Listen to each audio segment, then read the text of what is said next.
إن الحمد لله تعالى نحمده ونستعينه ونستغفره ونعوذ بالله العظيم من شرور أنفسنا ومن سيئات أعمالنا. إنه من يهده الله فهو المهتد ومن يضلل فلن تجد له وليا مرشدا. وأشهد أن لا إله إلا الله وحده لا شريك له وأشهد أن محمدا عبده ورسوله. اللهم صل على محمد وعلى آل محمد كما صليت على إبراهيم وعلى آل إبراهيم إنك حميد مجيد. يا أيها الذين آمنوا اتقوا الله حق تقاته ولا تموتن إلا وأنتم مسلمون.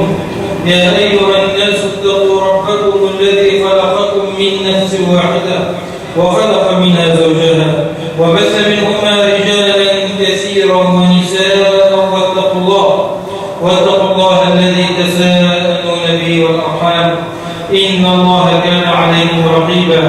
يا أيها الذين آمنوا اتقوا الله وقولوا قولا سديدا يصلح لكم أعمالكم ويغفر لكم ذنوبكم ومن يطع الله ورسوله فقد فاز فوزا عظيما.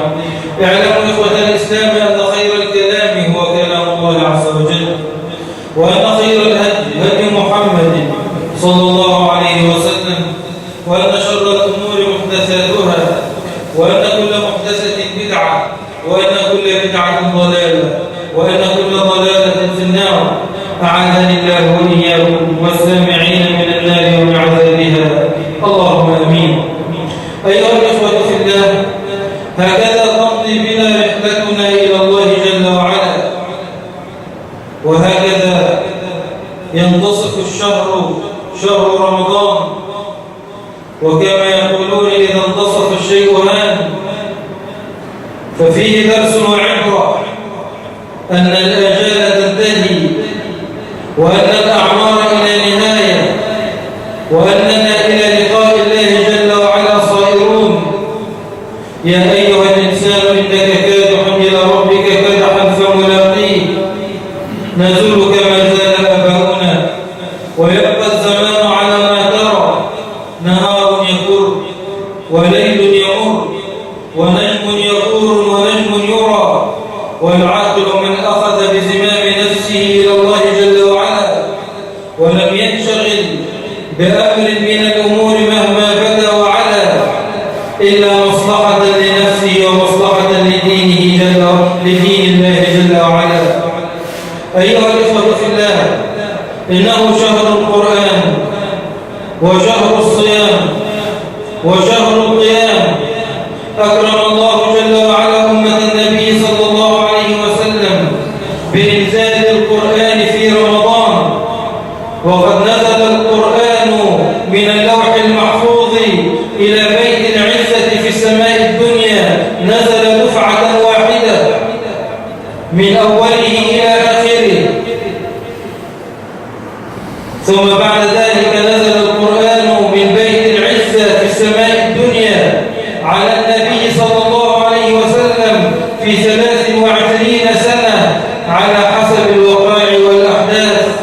فإذا حدث أمر أنزل الله جل وعلا قرآنا يتلى إلى يوم القيامة، كما حدث في غزوة بدر التي نعيش أحداثها في هذه الأيام وفي هذه الذكرى المباركة.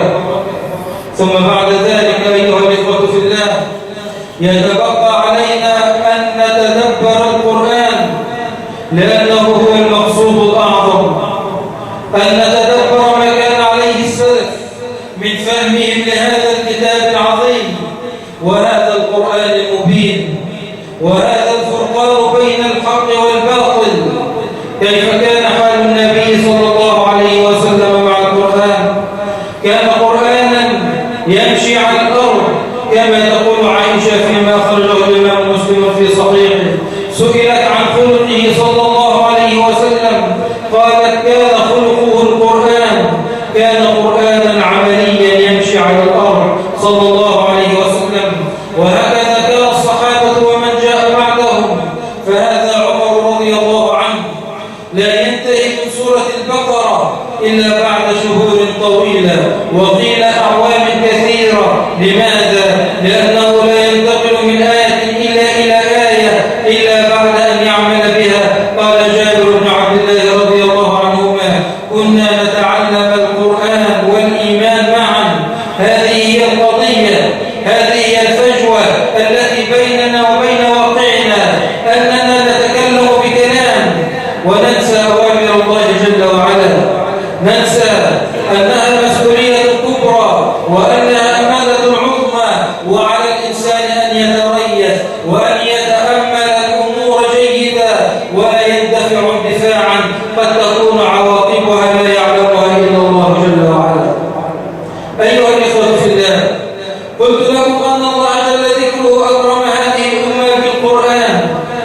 وكان ذلك في شهر رمضان.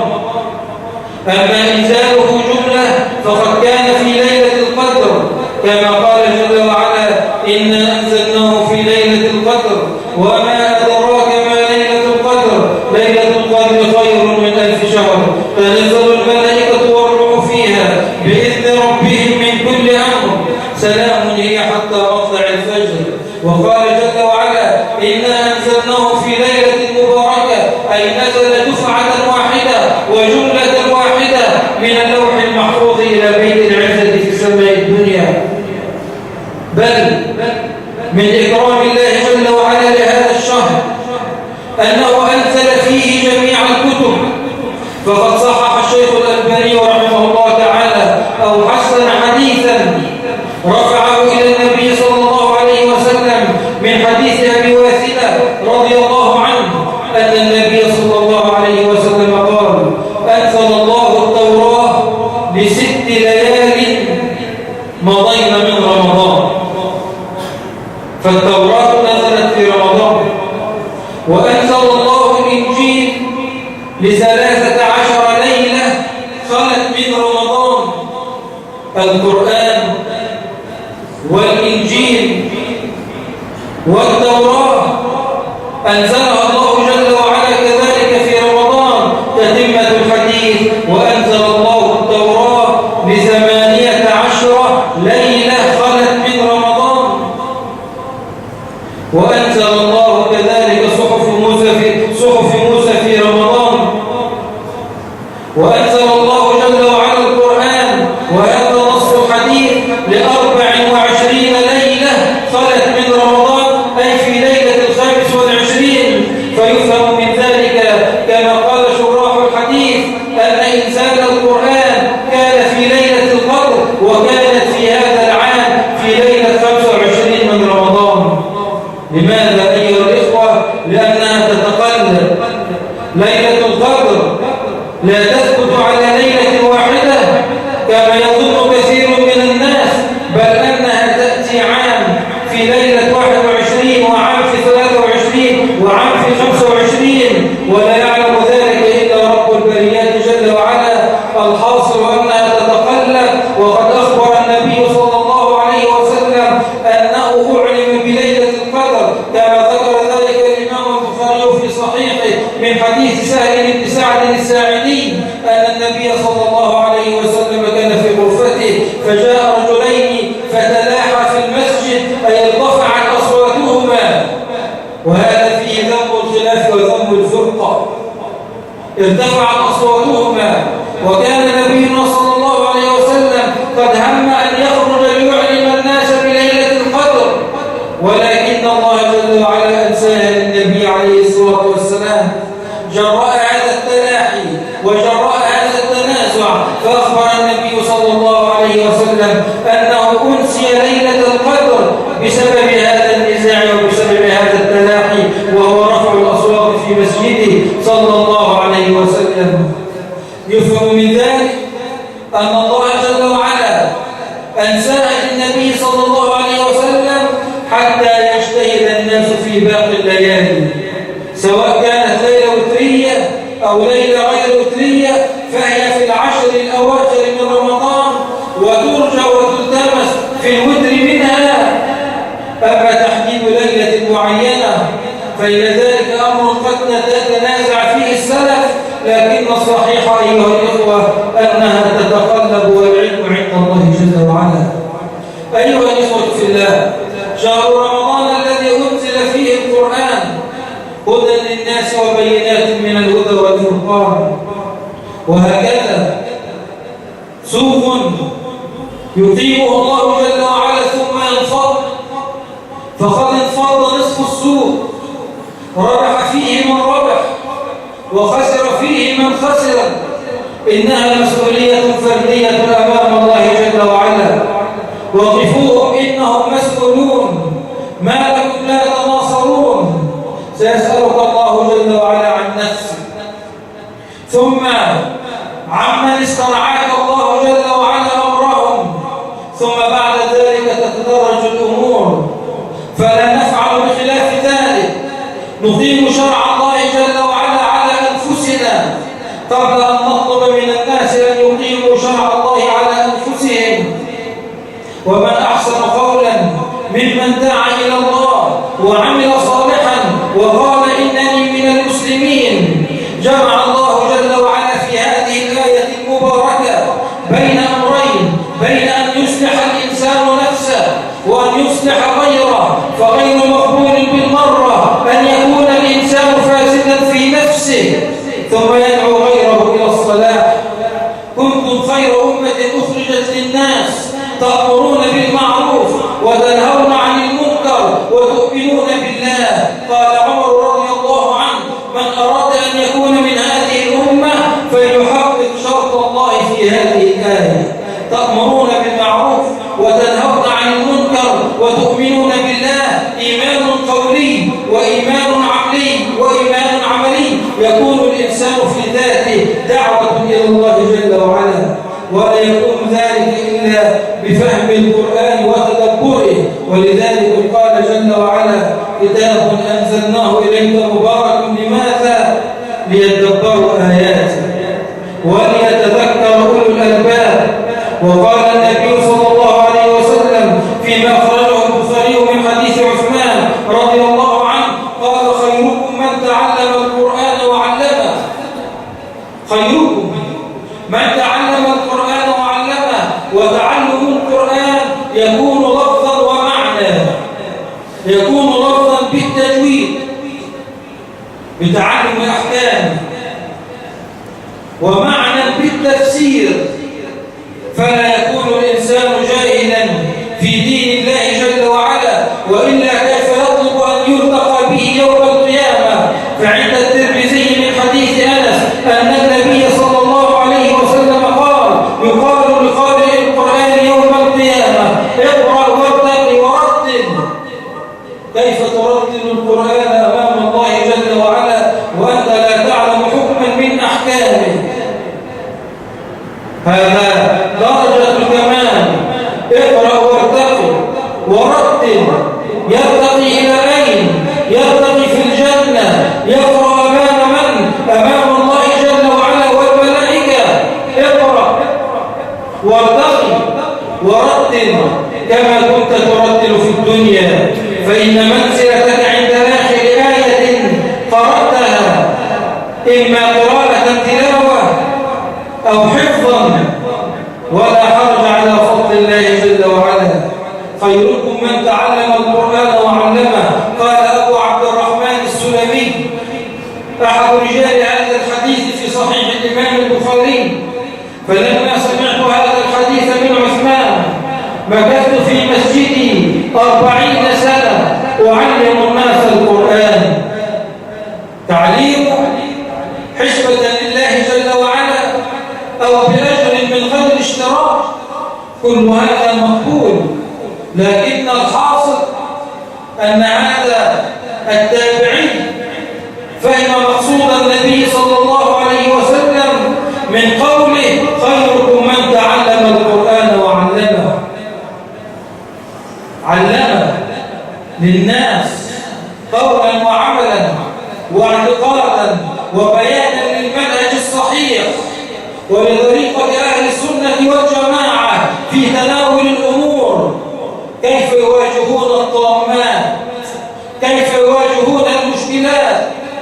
لا ندعو إلى تسرع ولا ندعو إلى عصبية، إنما ندعو إلى تدبر للأمور، والأمر بيد الله جل وعلا. قل اللهم مالك الملك تؤتي الملك من تشاء وتنزع الملك ممن تشاء وتعز من تشاء وتذل من تشاء، بيدك الخير إنك على كل شيء قدير. دعوة إلى فهم القرآن وتدبره. هل تأملتم سورة الفاتحة؟ أخرج الإمام البخاري في صحيحه من حديث أبي سعيد أو من حديث أبي سعيد رافع بن أبي المعلى رضي الله عنه أنه كان في مسجد النبي صلى الله عليه وسلم، فقال له النبي عليه الصلاة والسلام: لو علمنك أعظم سورة في القرآن. فلما هم النبي عليه الصلاة والسلام أن يخرج مع أصحابه من المسجد قال له هذا الصحابي يا رسول الله ألم تقل لي لأعلمنك أعظم سورة في القرآن؟ قال الحمد لله رب العالمين هي السبع المثاني والقرآن العظيم الذي أوتيته. أعظم سورة في القرآن، وهناك أعظم آية. وقد يقول قائل هل في القرآن سورة عظيمة وسورة أعظم؟ والجواب نعم، ولكن ليس كما يفهم كثير من الناس، فإن هذا التفاضل إنما يكون من حيث الموضوع والمدلول. تفاضل آيات القرآن تكون من حيث الموضوع الذي تتكلم فيه، ومن حيث المدلول الذي تشير إليه. أما من حيث أصل الكلام فإن أصل الكلام كله من الله جل وعلا، وكله خير وبركة، وتمت كلمة ربك صدقا وعدلا لا مبدل لكلماته جل وعلا. يتفاضل القرآن في المعنى نعم، يتفاضل القرآن في المقصد نعم. فانظر رحمني الله وإياه إلى ما احتوته سورة الفاتحة من كلام عن توحيد الربوبية الحمد لله رب العالمين، وتوحيد الأسماء والصفات الرحمن الرحيم، وتوحيد الألوهية إياك نعبد وإياك نستعين، وعن ذكرها لفرق الضلال من قبلنا ولأهل الضلال من أهل الكتابين اهدنا الصراط المستقيم صراط الذين أنعمت عليهم غير المغضوب عليهم ولا الضالين. احتوت هذه السورة على قصرها ما لم تحتوي غيرها من السور على طولها، ولذلك سماها النبي صلى الله عليه وسلم بأم القرآن، جامعة لعلوم القرآن. في صحيح مسلم من حديث عبادة أن النبي عليه الصلاة والسلام قال لا صلاة لمن لم يقرأ بأم القرآن. هي الفاتحة، وهي السبع المثاني لأنها تثنى في كل ركعة وتقرأ، وهي القرآن العظيم الذي نزل به الروح الأمين على قلبه ليكون من المنذرين بلسان عربي مبين صلى الله عليه وسلم. هل علمتم فضائل سورة البقرة؟ أخبر النبي صلى الله عليه وسلم كما صح ذلك عند مسلم أن في أخذها بركة وفي تركها حسرة ولا تستطيعها البطلة. هل قرأنا سورة البقرة في هذه الأمور التي نعيشها؟ هل قام قائم يذكر الناس بأن الأمر كله بيد الله جل وعلا، وما علينا إلا أن نخلص النوايا لله رب العالمين، ونتابع النبي صلى الله عليه وسلم ولا نستعجل شيئا، فإن الأمور بيد الله جل وعلا. كم مكث النبي صلى الله عليه وسلم يدعو إلى الله جل وعلا، ومتى جاء الفتح بعد سنوات طويلة، ومتى اتسعت رقعة الإسلام ليس في عهده صلى الله عليه وسلم ما علينا إلا أن نضع البذرة ثم نمضي في طريق الدعوة إلى الله جل وعلا، والأمر كله بيد الله تبارك وتعالى. أيها الإخوة في الله، أخبر النبي صلى الله عليه وسلم أن البيت الذي تقرأ فيه سورة البقرة يفر منه الشيطان. والحديث عند مسلم هل نظرت في بيتك؟ هل تابعت أهلك وولدك؟ هل أمرت بمعروف ونهيت عن منكر واتقيت الله جل وعلا ما استطعت في ذلك؟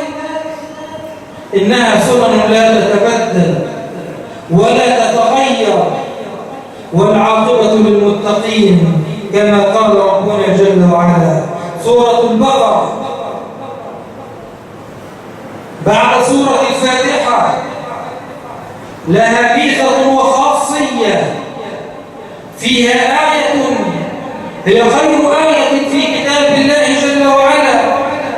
في صحيح الإمام البخاري من حديث أبي أن النبي صلى الله عليه وسلم قال له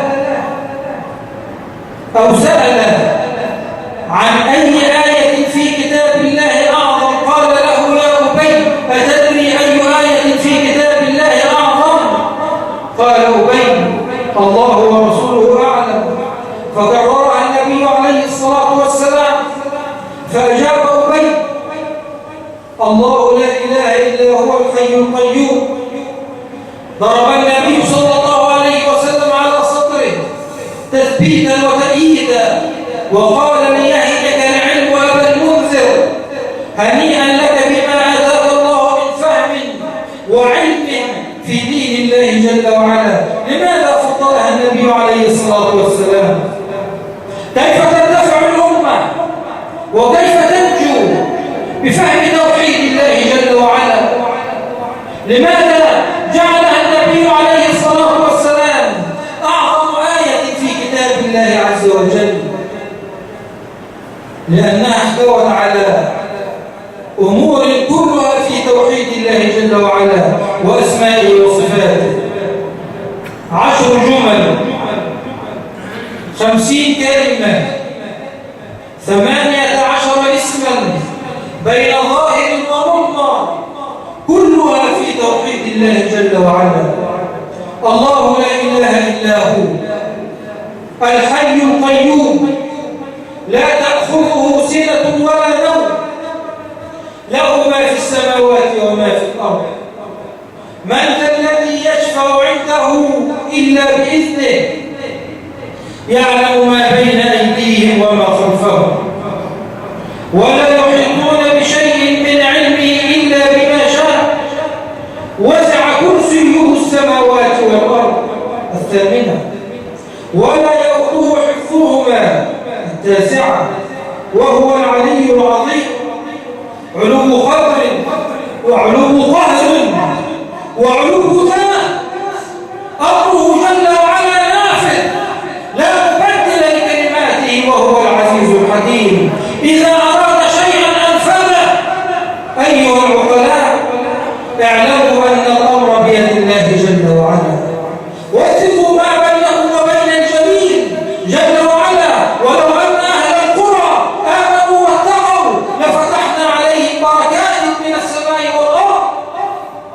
ما هي العلة وما هو سبب تأخر الأمور؟ ولكن كذبوا. فقلت استغفروا ربكم إنه كان غفارا يرسل السماء عليكم مدرارا لا يقف أمام ذلك أحد.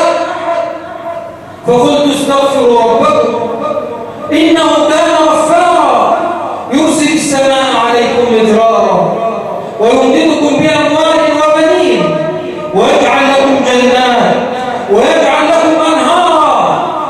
ما هي العلة وما هو السبب؟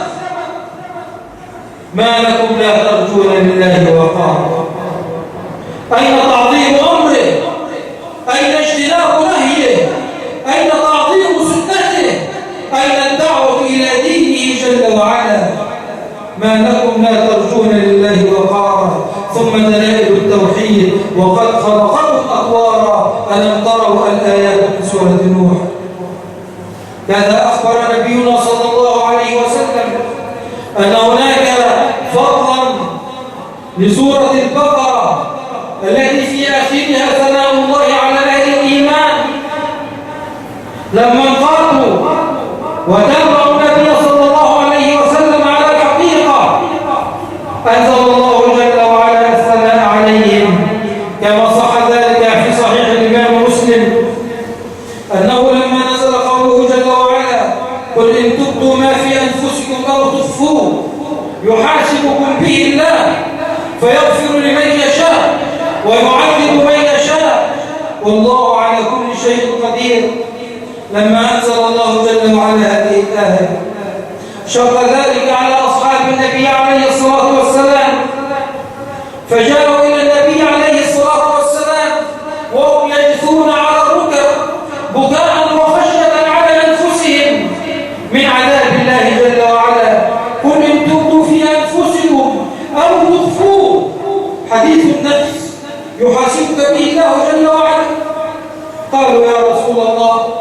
كلفنا من الأعمال ما نطيق ومنها بالصلاة والصيام والصدقة، إلا أن الله جل وعلا ما قالوا ذلك اعتراضا على أمره ولا تمردا عليه، إنما قالوا ذلك شفقة على أنفسهم وطلبا للتخفيف من الرحمن الرحيم جل وعلا.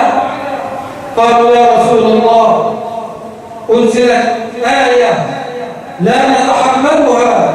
قال النبي عليه الصلاة والسلام أتريدون أن تقولوا كما قال أهل الكتابين من قبلكم سمعنا وعصينا؟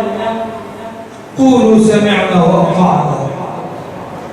فقالوا سمعنا وأطعنا، فلما انقادت قلوبهم لها وعلم الله جل وعلا صدقهم شهد لهم بالثناء أو أثنى عليهم بالإيمان. آمن الرسول بما أنزل، هذه هي القضية، تمام الإيمان وكماله. إن لا إله إلا الله أسنان ومفاتيح لابد أن نفهمها، لابد أن نحقق توحيد الله جل وعلا. لا إله إلا الله، لا معبود بحق إلا الله، تجريد التوحيد لله جل وعلا وتجريد المتبوع للنبي عليه الصلاة والسلام. توحيد ربنا جل وعلا وتوحيد المتابعة للنبي عليه الصلاة والسلام. فلما قالوا ذلك أثنى الله عليهم. آمن الرسول بما أنزل إليه من ربه والمؤمنون كل آمن بالله وملائكته وكتبه ورسله لا نفرق بين أحد من رسله وقالوا سمعنا وأطعنا غفرانك ربنا وإليك المصير. ثم جاء التخفيف ونسخها، نسخ الأولى بالثانية لا يكلف الله نفسا إلا وسعها. إذا علم الله جل وعلا منا الصدق أكرمنا وأنعم علينا. إن الذين قالوا ربنا الله ثم استقاموا تتنزل عليهم الملائكة ألا تخافوا ولا تحزنوا وأبشروا بالجنة التي كنتم توعدون. قال المفسر استقاموا أي على طريقه صلى الله عليه وسلم وما رأوا روغان السعادة، ما رأوا روغان السعادة. إن الذين قالوا ربنا الله ثم استقاموا علم الله استقامتهم فكان الجزاء تتنزل عليهم الملائكة ألا تخافوا مما أنتم فيه، أي من لقاء الله جل وعلا والإقبال عليه وسكرات الموت. ألا تخافوا ولا تحزنوا على فراقكم لأولادكم وأهليكم فإن الله جل وعلا خير حافظ. وليخشى الذين لو تركوا من خلفهم ذرية ضعافا خافوا عليهم فليتقوا الله وليقولوا قولا سديدا. علم الله الإيمان من الصحابة فأثنى عليهم. ربنا لا تؤاخذنا إن نسينا أو أخطأنا، ربنا ولا تحمل علينا إصرا كما حملته على الذين من قبلنا، ربنا ولا تحملنا ما لا طاقة لنا به واعف عنا واغفر لنا وارحمنا أنت مولانا فانصرنا على القوم الكافرين. وفي كل دعوة يقول الله جل وعلا كما أخبر النبي عليه الصلاة والسلام نعم، وفي لفظ قد فعلت لا تؤاخذنا إن نسينا وأخطأنا، والله جل وعلا يقول قد فعلت إلى آخر الآيات. نحن في حاجة إلى تأمل القرآن وتدبره. كذا سورة البقرة مع آل عمران، كذا سورة الكهف عصمة من الدجال بل عصمة من الفتن. قال النبي عليه الصلاة والسلام فيما أخرجه مسلم من حديث عبادة أو غيره رضي الله عن الجميع من قرأ فواتح الكهف عصم من الدجال، وفي لفظ 10 آيات.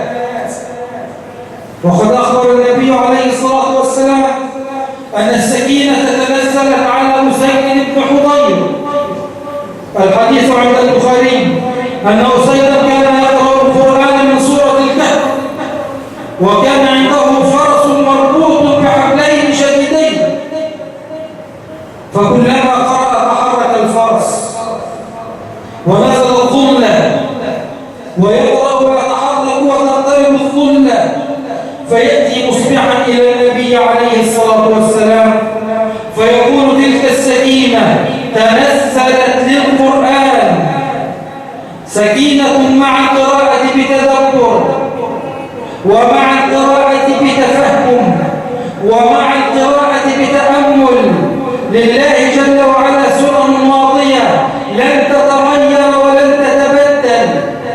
نتعلم هذا ونعلم الناس هذا أن القرآن نجاة وعصمة للأمة من الفتن مع الفهم والتدبر ومتابعة النبي عليه الصلاة والسلام. وأخبر كذلك فيما جاء في صحيح الجامع للألباني رحمه الله أن من قرأ سورة الكهف غفر الله له ما بين الجمعتين أي في يوم الجمعة أو في ليلتها. وفي لفظ أضاء له من النور ما بينه وبين البيت العتيق. فضائل جمة للقرآن. أسأل الله جل وعلا أن يعلمنا وأن يفقهنا وأن يصرف عنا الفتن ما ظهر منها وما بطن إنه ولي ذلك والقادر عليه. أقول قولي هذا وأستغفر الله فاستغفروه.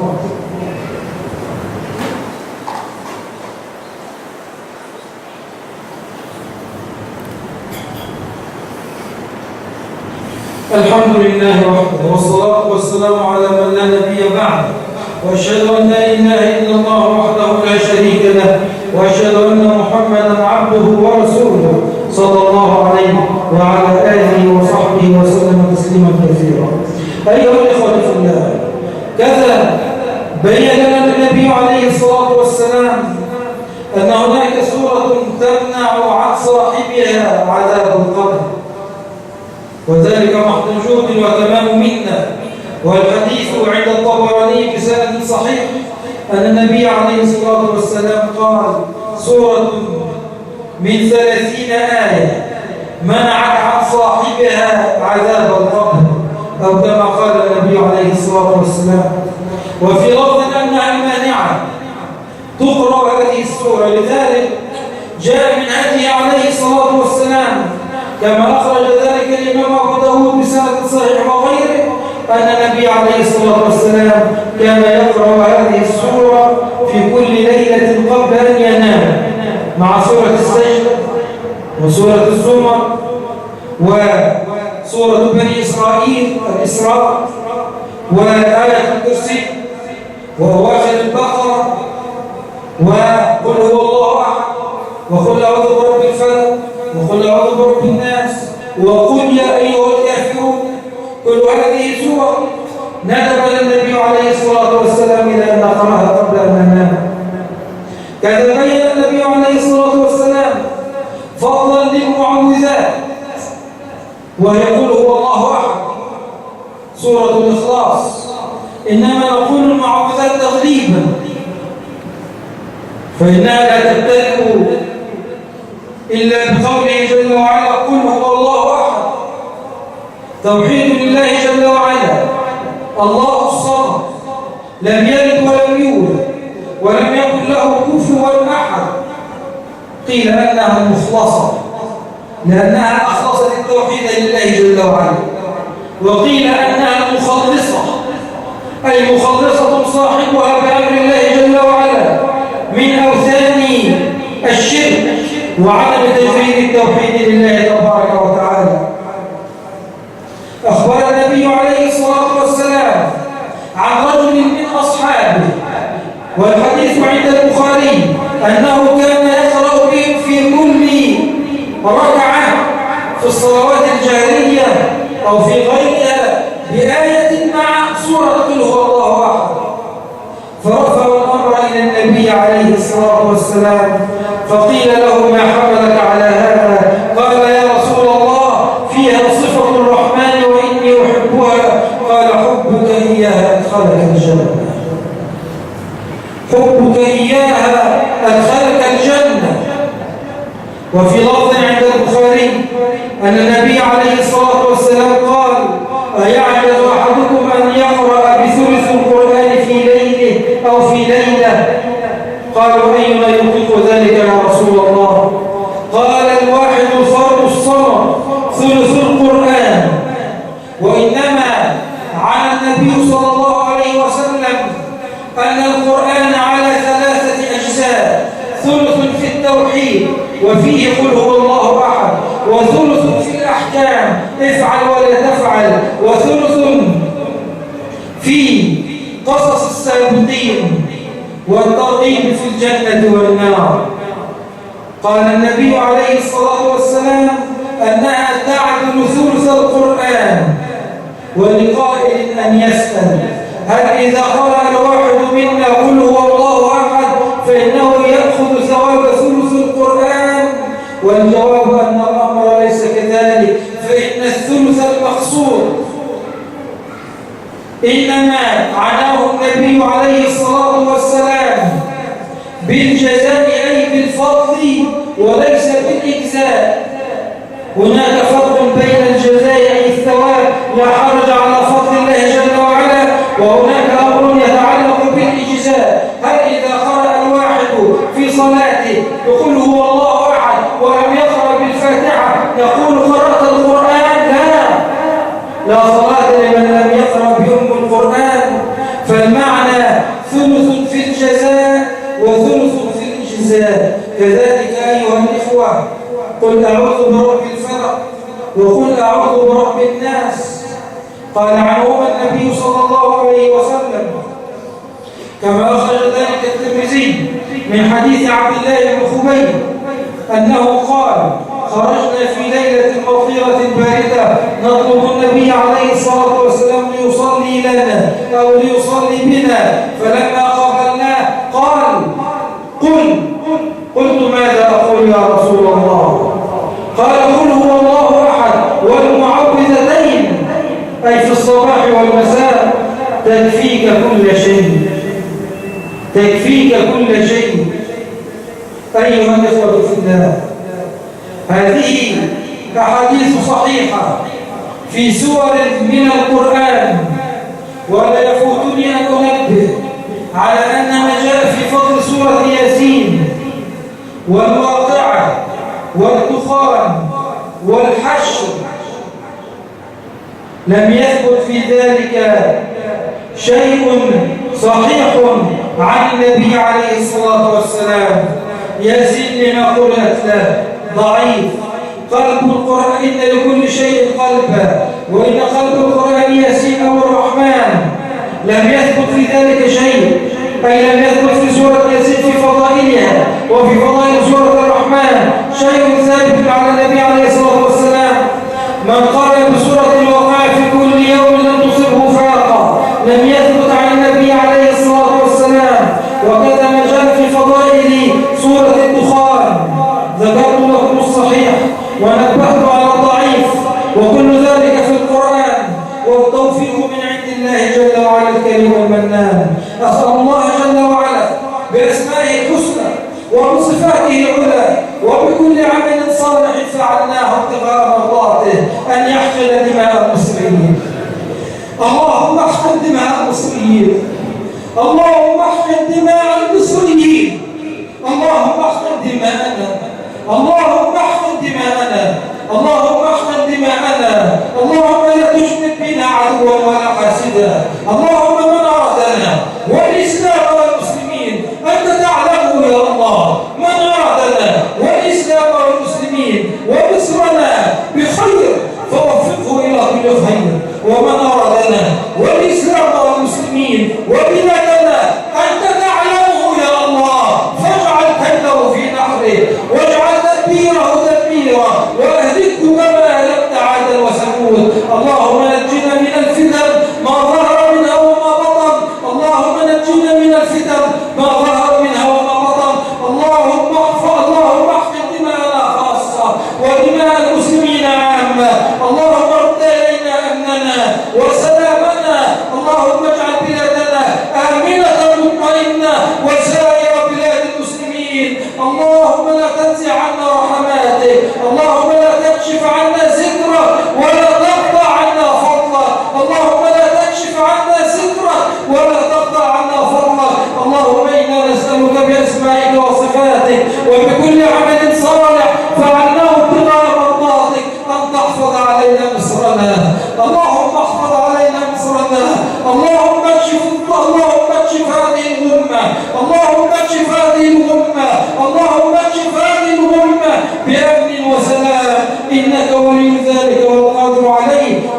قولي هذا وأستغفر الله لي ولكم، كما أسألك يا ربنا أن تتقبل منا الصيام والقيام، وأن تبلغنا ليلة القدر، وأن تجعلنا من عتقائك من النار. أقول قولي هذا وأستغفر الله لي ولكم فاستغفروه.